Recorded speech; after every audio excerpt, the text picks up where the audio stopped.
सहरी के बाद दिन काफ़ी सुकून से गुजरा। थोड़ा घर का काम, थोड़ा रेस्ट और बीच बीच में इफ्तार की प्लानिंग चल रही थी।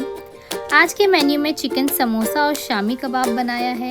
हमने सबसे पहले शामी कबाब को पकने के लिए रख दिया, क्योंकि इसमें मटन को पकने में काफ़ी टाइम लगता है। 1.5 आवर्स स्लो धीमी आंच पे पकाना पड़ता है। कुछ लोग इसे प्रेशर कुक भी करते हैं, बट हम प्रेशर कुक में नहीं करते, उससे उसका टेस्ट इतना अच्छा नहीं आता। हम नॉर्मल हांडी में उसे पकाते हैं।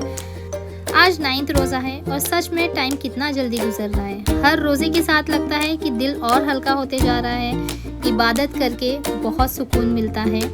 इफ्तार की तैयारी शुरू की तो किचन में एक अलग ही वाइब होती है। तेल की हल्की सी आवाज़, फ्रूट कट करते वक्त की फ्रेशनेस, माशाल्लाह ये सब अल्लाह की दी हुई छोटी छोटी नेमतें हैं जिसे हम नॉर्मल डेज़ में भूल जाते हैं। हमें हर वक्त अल्लाह का शुक्र अदा करना चाहिए कि अल्लाह ने हमें इस महीने में रोज़ा रखने के काबिल बनाया है। साथ ही साथ रोज़ा हमें एहसास दिलाता है भूखों का, प्यासों का, कि जो लोगों के पास खाने को नहीं होता है उन्हें कैसा महसूस होता है। अल्हम्दुलिल्लाह हमारे पास तो सारी अल्लाह की दी हुई नेमतें होती है, बस हम इंतज़ार करते हैं तो अज़ान का।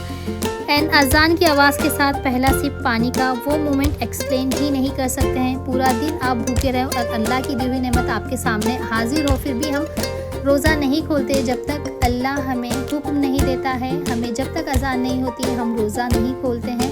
ये कितना प्यारी बातें हैं। हमने इफ़्तार की एंड आज की इफ़्तार माशाल्लाह बहुत बड़ी थी, क्योंकि बहुत बड़ा दस्तरखान बिछा हुआ था। आज समीर फाइनली आ गया था पूरे 9th रोज़े में। आज पहला रोज़ा उसका था जो उसने हमारे साथ खोला है। अल्हम्दुलिल्लाह अब उसकी कोई भी इस रमज़ान में ट्रिप नहीं होगी, अब साथ में हमारे रोज़े होंगे। इसके बाद हमें जाना था एम्ब्रॉयडरी वाले के पास, क्योंकि हमें सैंपल देखना था हमारी मम्मी के ड्रेस की एम्ब्रॉयडरी का। भाई बेटे की शादी है तो लगना चाहिए। एम्ब्रॉयडरी में थोड़े करेक्शंस थे, उन्होंने हमें सैंपल दिखाया, मुझे उसमें कुछ मिस्टेक्स लगी और कुछ चीज़ें मुझे अच्छी नहीं लगी, तो मैंने एम्ब्रॉयडरी वाले को समझा दिया कि मुझे ये सारी चीज़ें इसमें से निकाल के इसमें क्या डालनी है। देन इसके बाद हम घर आ गए एंड रात में हमने बनाया था प्रॉन्स पुलाव, जो कि समीर का बहुत ही ज़्यादा फेवरेट है। सो इसी तरह आज का दिन ख़त्म होता है। आज के लिए इतना ही। Love you self.